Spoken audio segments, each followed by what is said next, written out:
I snuggled into bed, wrapped in several blankets like a cocoon, but I couldn't shake the cold. My head throbbed, my throat burned as if I'd swallowed a mouthful of gravel. Outside, the wind howled with that penetrating chill, damp and biting, the kind you only feel in harsh winters. It seeped through the cracks in the window frame, hitting my face with sharp, stinging gusts. I hadn't left my bed all day. Even swallowing a sip of water was an effort for my whole body. Trembling arms, trembling hands, a cough rattling in my chest like loose nails in a can. Suddenly, the clatter of pots and pans echoed from the kitchen, followed by Aaron's impatient voice slicing through the silence like a knife. "Mom, aren't you up yet? What are we supposed to eat?" His words hit me like a stab in the chest. I forced myself to sit up a little, swallowed to ease the burning in my throat. "There's a pot from yesterday. Just warm it up. It's ready." Before I could finish speaking, Caitlin's sharp, biting voice cut through the closed bedroom door. "I've been married into this family for 8 years. When have you ever had to do without something? And now you have a little sniffle and you're giving up? I'm going to my mom's. At least there I can eat in peace." Bam! The front door slammed so hard that the windows rattled in their frames. I lay back down, my limbs ice cold, but my chest burned as if someone had driven a knife between my ribs. She stormed off in a rage because I hadn't cooked for a single day. And my son Aaron stood in the doorway, his face dark and stormy, his eyes full of blame and anger, as if I were the one ruining their day. "Why did you have to upset her like that?" he muttered coldly. Then he turned and disappeared down the hall without even a glance at the kitchen's chaos. I couldn't speak, my throat was constricted, as if stuffed with cotton and shame. For 8 years, since their wedding day, I had been like clockwork. Never let a meal get cold on the table. I woke up before dawn every morning, cooked, scrubbed, folded laundry, washed their socks by hand, for heaven's sake. When Caitlin was pregnant, I stayed up nights, making chicken soup, tiptoeing around like a nanny, more attentive than her own mother. After the baby was born, I sprang up at every cry, changing the child before she even stirred, afraid of disturbing her sleep. But now, because I had been sick for a single day, I had become a burden, an annoyance. "Ihr seid, closet my eyes." My chest felt tight, my nose tingled as silent, hot tears streamed down my cheeks without a sound. "My Name is Francis. I'm 60 years old and live in the quiet town of Willow Creek, New Hampshire." Back then, my husband and I worked at a local lamp factory. We saved enough to send our son to the local high school. After my husband's death, I was left alone. 8 years ago, Aaron brought his fiancée Caitlin home and said they were getting married. I spent all my savings to buy them a house, paid for renovations, and even borrowed money from friends to finance their wedding. I thought they would be grateful, but it didn't take long for me to realize I was just an unpaid housekeeper. Every morning, I was the first to wake up to prepare breakfast.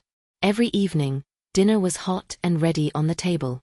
When they decided to have a child, I was there for everything.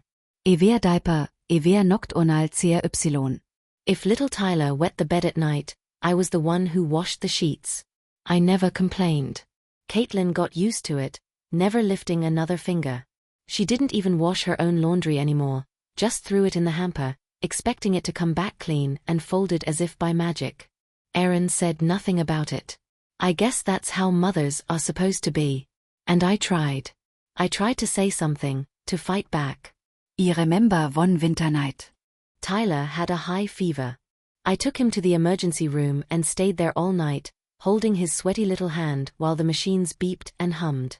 When we finally got home in the morning, I collapsed onto the sofa with my coat still on and fell asleep.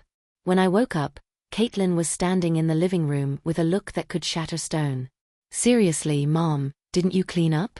Look at this pigsty." She pointed at a few empty snack wrappers on the coffee table, as if I had ruined her life. My throat tightened. I explained in a whisper, "I took Tyler to the emergency room last night. I was too exhausted. Maybe it's time you helped out a little too." She rolled her eyes and laughed bitterly. "Oh please. We work all day too. If everyone stopped because of tiredness, we wouldn't eat, would we?" With that, she shot me a scathing look, stormed back to her room, and slammed the door. I clenched my teeth so hard that my jaw ached. I balled my fists so tightly that my nails dug into my palms. But in the end, I didn't argue. I just got up and started picking up the trash. That day, I learned to keep my mouth shut, swallow everything, and stay silent. But today I couldn't anymore. I had a fever. My throat felt like barbed wire. My whole body ached as if I'd been wrung out.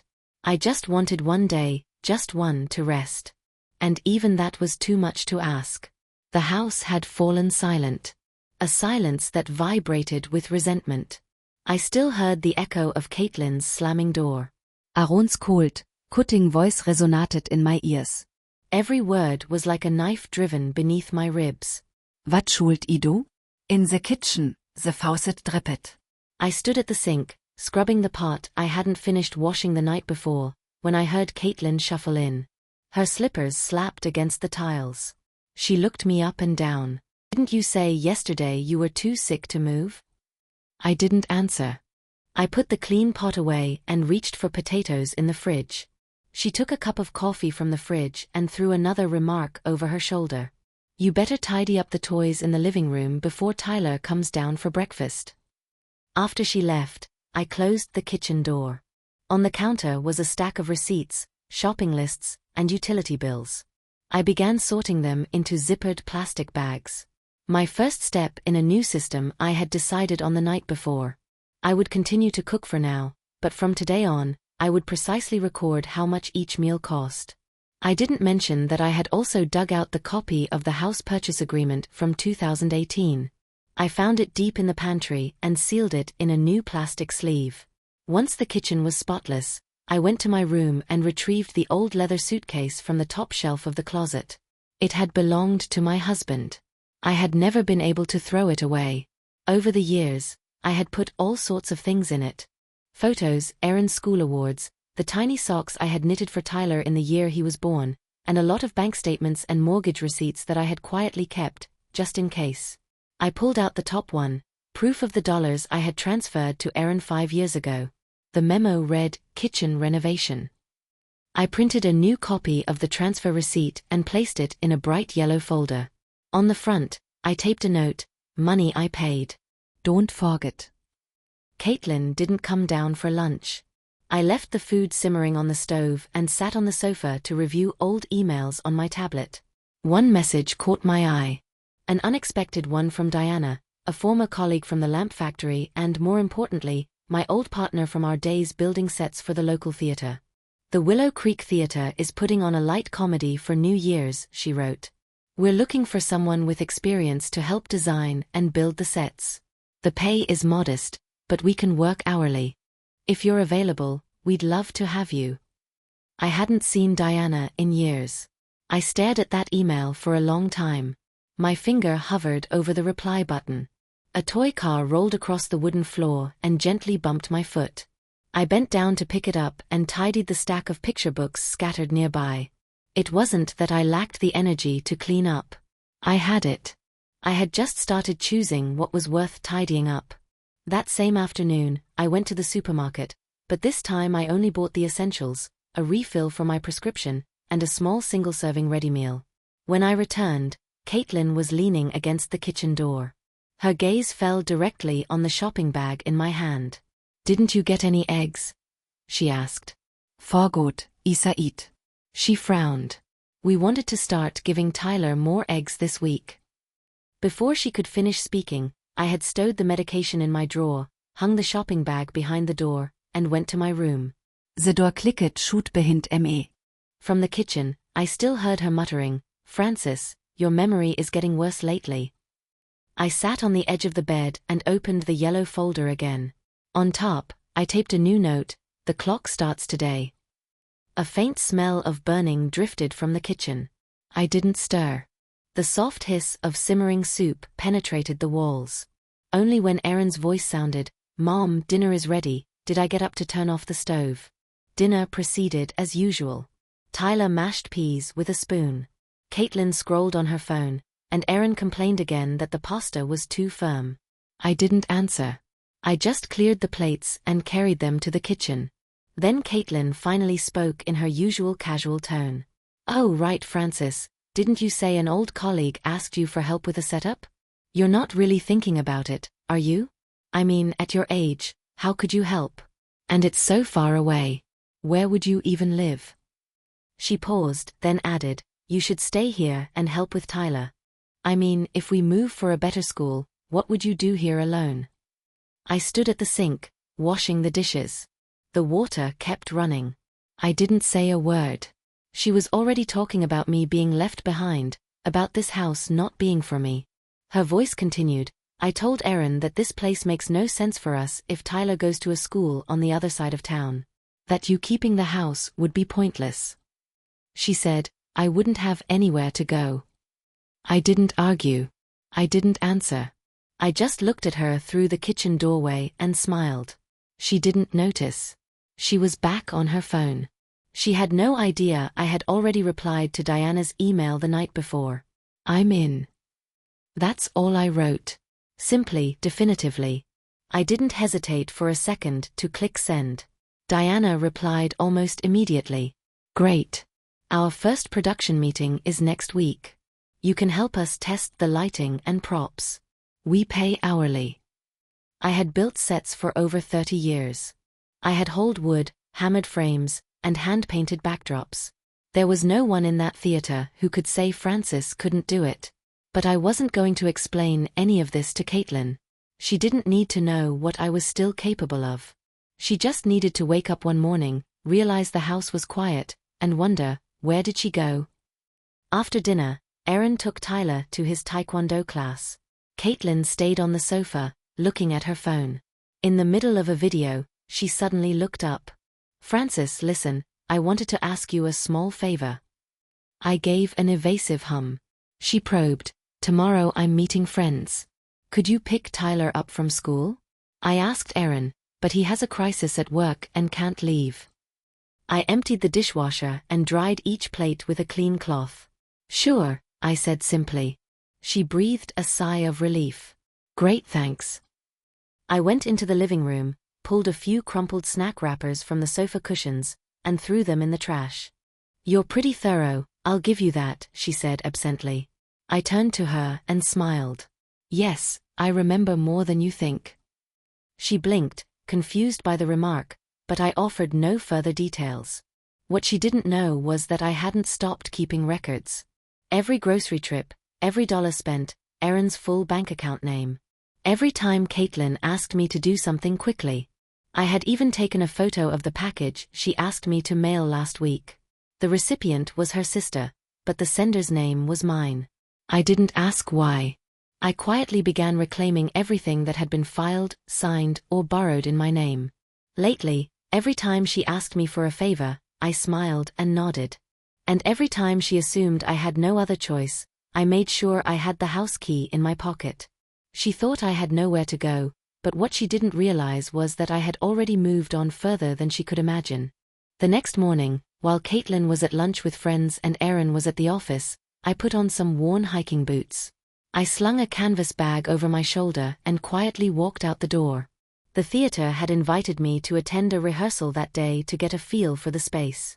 Winter mornings in Willow Creek were always damp and cold. That chill that wraps around your neck and makes you walk a little faster. I hunched my shoulders and made my way to the community center. A faded banner hung by the main entrance. Theater Revival Project. Rebuilding Togeter. Diana was already waiting outside. When she saw me, she spread her arms wide. "Francis, you haven't changed a bit." I smiled. "Oh, I've changed. My head is clearer, my hands perhaps a little slower." She laughed and led me inside, chatting as we walked, pointing out the stage areas, the lighting rigs, and the young people with fresh faces handling the props. "What we really need," she said, "is someone who knows what to look for, who knows when to tighten a screw before it squeaks, or when to apply a second layer of tape even if the first still looks good." I nodded slowly as my eyes swept over the wooden frames and painted floors, structures as familiar to me as the drawers in my own kitchen.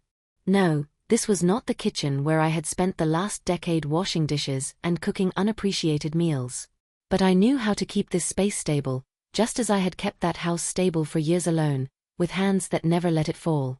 When I came home that afternoon, the house was empty. I unpacked the groceries I had bought on the way back, little, just a few wilted vegetables, and carefully stored the receipts in the labeled plastic folders I had prepared. I noted how I intended to use each item. Then I turned on the laptop and created a new spreadsheet. Wagner Household, Informal Expense Report, Private Entry, read the file name. I began to enter everything I had documented so far. The package I had mailed for Caitlin, Erin's request for help buying new sneakers, including size and product link, the last fridge restock, including date and full item list. Each link was backed up with a screenshot. Wer vor, wer Moment. This was not anger, not resentment. It was a complete, precise record of work, and it belonged to me. After dinner, I washed the dishes. Caitlin finished her meal, poured the last spoonful of chicken soup down the sink, and left without even looking at me. As she dried her hands, she made a casual remark over her shoulder. "So, Francis, did you really not find any eggs, or did you just forget?" I dried a pot lid. "The store I went to didn't have any. I kept the receipt, it's on there." She didn't respond, but I heard it, that little note of skepticism in her voice. Later that evening, after Tyler had fallen asleep, I sat at the dining table again, laptop open. I entered the day's receipts, line by line. Lunch, chicken breast and mashed peas, ingredients $25. Just as I hit enter, Catelyn came downstairs. Her steps were unusually light, as if she didn't want to be seen. She stood behind me for a moment before finally speaking. "You've been recording all of this. Why?" I didn't turn around. I just reached for the window and closed it against the cold. "I just want everything to be clear," I said. She took a deep breath and raised her voice. "You're spying on us, keeping records. Do you think we owe you something now?" I looked at her calmly. "I'm not spying. I'm documenting what I've done." She stood there, eyes fixed on the glowing screen. "You're saving this for a rainy day, aren't you?" she said in a colder tone. "For the day you'll need it." I said nothing. She laughed bitterly and turned towards the stairs. The creak of the old wood echoed through the silent house like a warning shot. I password protected the document and shoot down the laptop. My fingers lingered on the table's edge for a moment before I slowly withdrew them. After lunch the next day, I wiped down the kitchen counter. Caitlin, phone in hand, ate chips and chatted on speakerphone with a friend. She's been acting really weird lately. She's keeping lists, taking pictures, even recording audio. Do you think she's planning to sue us or something? My gosh, I told her she was stingy and she totally flipped out. She laughed lightly and amusedly, as if telling about a funny misunderstanding. At the dining table, I finished transcribing today's grocery list, then got up and went to the kitchen to marinate some meat. Behind me she called out, "Francis, make sure you cook enough steak tonight. Erin loves it, and no sauce on the eggs this time. Tyler said they were too salty." "Okay," I replied softly. Just then, Erin came downstairs, flipping through his wallet. "Mom, did you take my credit card?" I didn't answer that question. I looked up and asked quietly, "The last time you used that card it was mine, wasn't it? You used it to buy Tyler that new controller, right?" He paused, surprised, and for once had nothing to say. I went to the kitchen, opened the fridge, and took out the meat I had marinated the night before. Just as I went to the sink to rinse it, Caitlin got off the sofa and threw a bag of dirty laundry onto the chair behind me. "Francis, can you do the laundry? We're leaving soon." I stared at the bag for a few seconds, then turned to the sink. The water was already boiling. The steam fogged my glasses. I took them off and wiped the lenses with the hem of my sleeve. Then she added, "By the way, have you been in a bad mood lately?" Erin was still standing at the dining room doorway, staring at his phone. "Yeah, Mom, don't get so worked up. This isn't a business. Nobody's asking for detailed reports." I continued wiping my glasses. "Slower now. Mom, what are you doing?"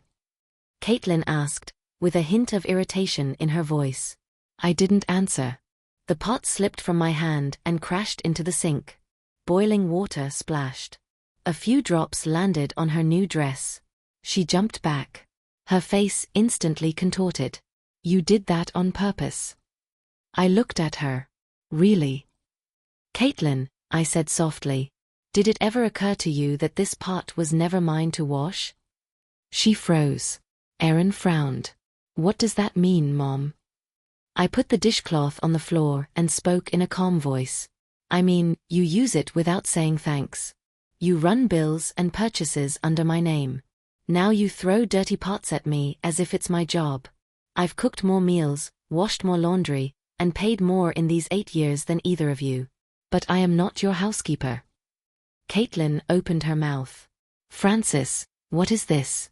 Menopause?" I suddenly laughed. "Whether it is or not doesn't matter. What matters is this: as of today, I'm no longer paying for your expenses, and I'm not washing anything that doesn't belong to me." Erin's tone hardened. "Mom, come on. Don't be like that." "I'm calmer than both of you," I said. Silence descended heavily over the kitchen. From the stairs, a small voice. Tyler peeked out, eyes wide. "Grandma, are you mad?" I went to him and gently stroked his hair. "Not yet, sweetheart. I'm just not going to be the person who holds everything together anymore." After dinner, I went back to my room, untied my apron, and sat on the edge of the bed. I picked up my phone. The message was still open. "Rehearsals officially start next week. You'll be taking over props backstage. The equipment is a bit outdated, but you're more reliable than anyone else we've got." I replied, "I'll be there on time." Tuesday morning, I put on a dark blue work shirt, tied my hair into a low ponytail, and grabbed my canvas bag of tools. From upstairs, Caitlin called out, "Francis, where are you going? You've been out a lot lately."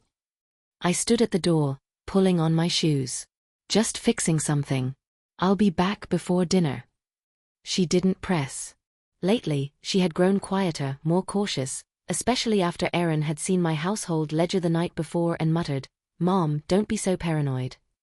That's when I realized they'd rather believe I was overreacting than accept that I had started to wake up. The Willow Creek Community Theater was located behind a modest neighborhood center. The stage was an old black box, and the lighting rigs looked like they were from the 90s. But as soon as I stepped inside, everything lit up. No dishes, no bills. Nobody telling me what to do or not to do. Diana walked up to me and hugged me tightly. "Francis, you look younger than the last time." I smiled, perhaps because I'm not wearing an apron.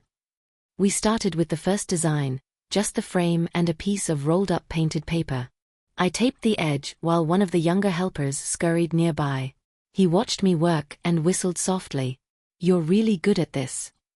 "This job doesn't require talent," I said. "Just Praktise." When you screw in lamps for 30 years, it becomes second nature.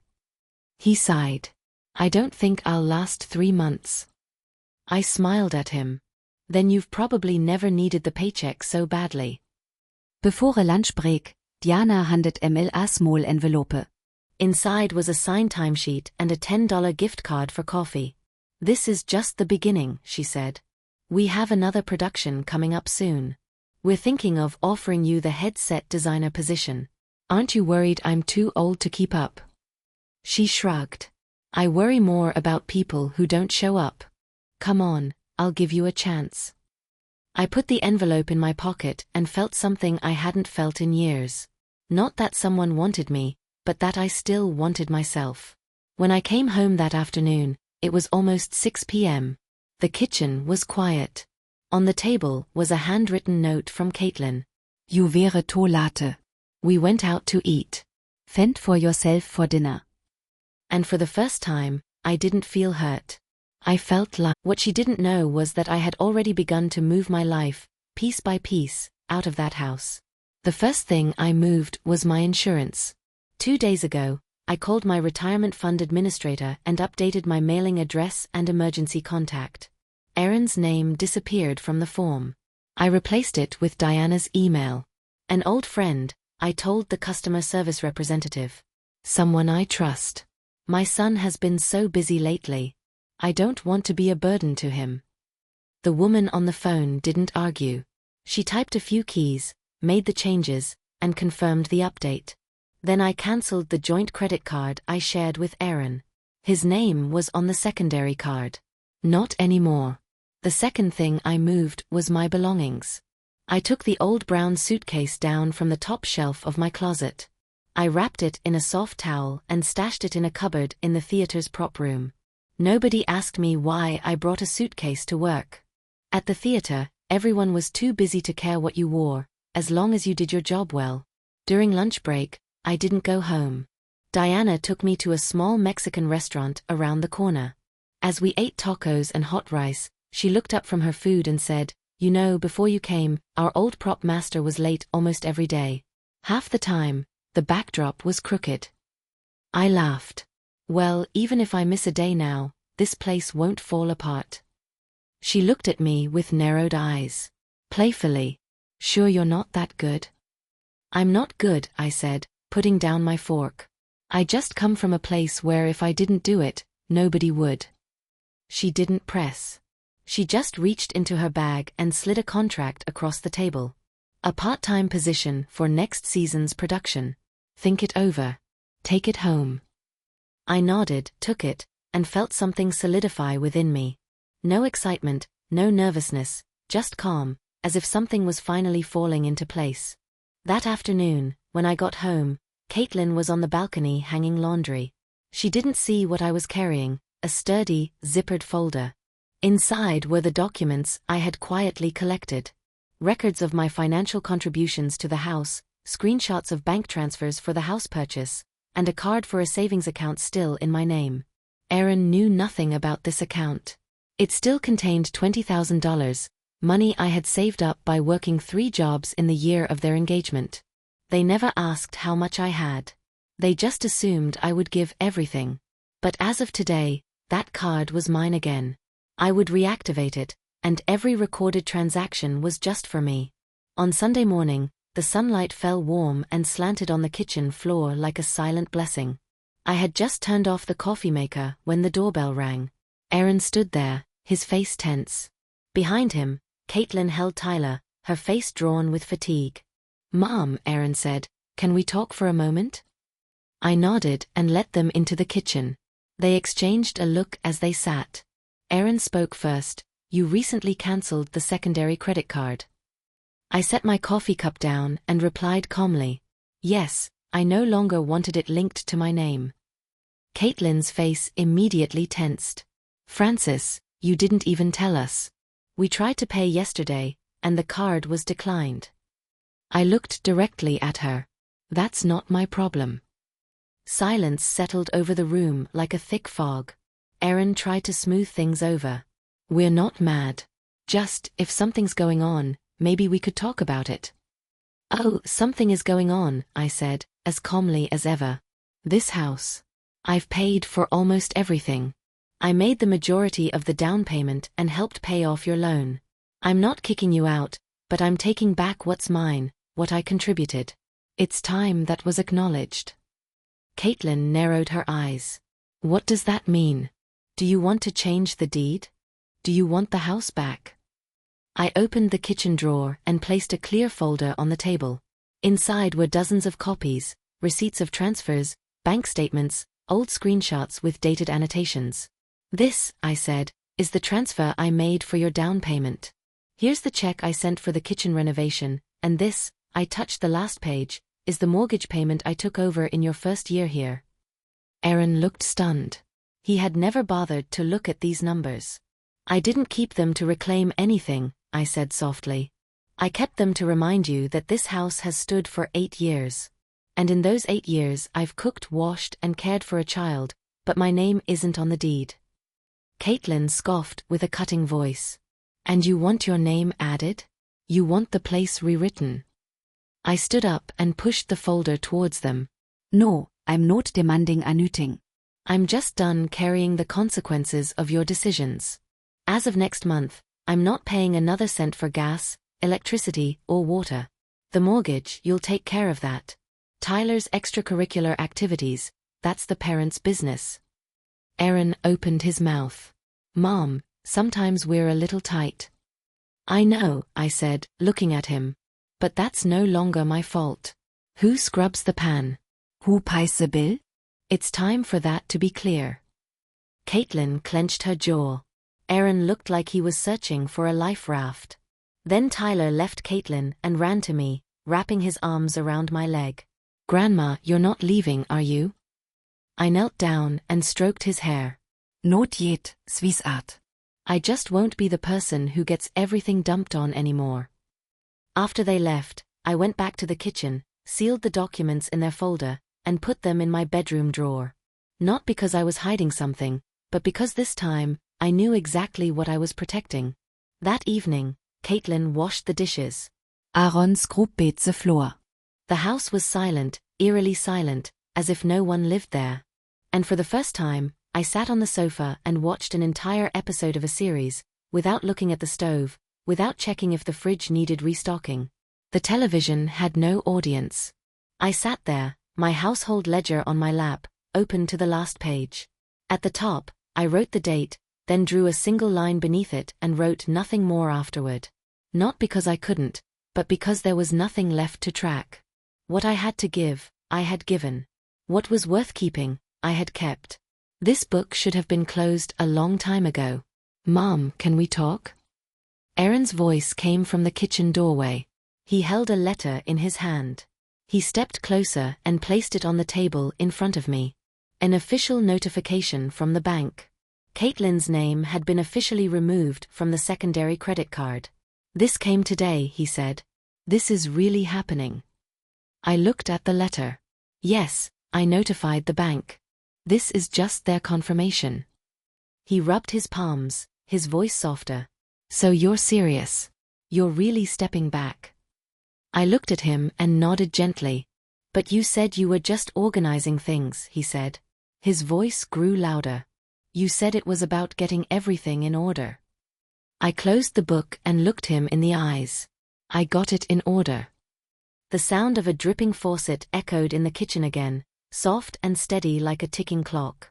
He stared at the letter, his lips pressed tightly together. Then he looked at me again, unsettled. Are you mad at us? I didn't answer. Why wasn't I? Anger meant I still cared enough to want change, to fight, to fix it. And now, I just wanted to leave. Caitlin didn't speak to me all day. She didn't cook dinner either. The kitchen was empty. Aaron ordered takeout. The three ate in silence. Tyler, my sweet boy, tucked a piece of chicken into a corner of the box and whispered, Grandma, this is for you. I shook my head. Thanks, sweetheart, but I'm not hungry. He pushed the box towards me. You always said wasting food is bad. I smiled and stroked his hair. That night, under the warm light of my desk lamp in my room, I signed the theater's part-time contract. I was to return it the next morning. The next afternoon, I closed the door and sealed the last envelope, a list not for them but for me. At the bottom, in firm strokes, I wrote 4 words, no more open accounts. I placed the house key on the kitchen table, next to it a simple handwritten note. I don't want the house. What I gave you before, consider it a gift. From now on, separate lives, separate responsibilities. Francis. 2 days later, I sat on the balcony of my new apartment, drinking a cup of tea I had brewed just for myself. The Sonnenlicht warmed my knees. Beside me lay the script for next month's theater rehearsal and a novel I had borrowed from the library. My phone lit up. A message from Aaron. Mom, are you there? I didn't answer. I turned off the screen. I stood up and got ready to go. The theater was setting up the lighting tonight, and they needed me for the setup. The switch in the new rehearsal room was wobbly. When flipped, the lights flickered a few times before settling steady. I stood backstage, near the framework of the set, my tool bag at my feet, paintbrush in hand. One of the young team members was installing the last panel of the curtain. Hey Francis, he called. That's yours. We're going up to install the lights. I nodded and knelt, smoothing the tape. There's something deeply satisfying about this kind of work. Nobody asks me what's for dinner. Nobody chases me about bills, favors, or emotional labor. just wood, fabric and glue. If you do it right, it stays in place. Unlike the things in my house, which never came with instructions and never stayed put. Lately, I work at the theater all day Wednesdays and Thursdays. On Fridays, I attend a scriptwriting group at the library. The rest of the week is mine: laundry, books, food, peace, life. I even restructured my retirement accounts, splitting them into 3. One for daily expenses, one for travel savings, and a third that automatically transfers to a locked savings account.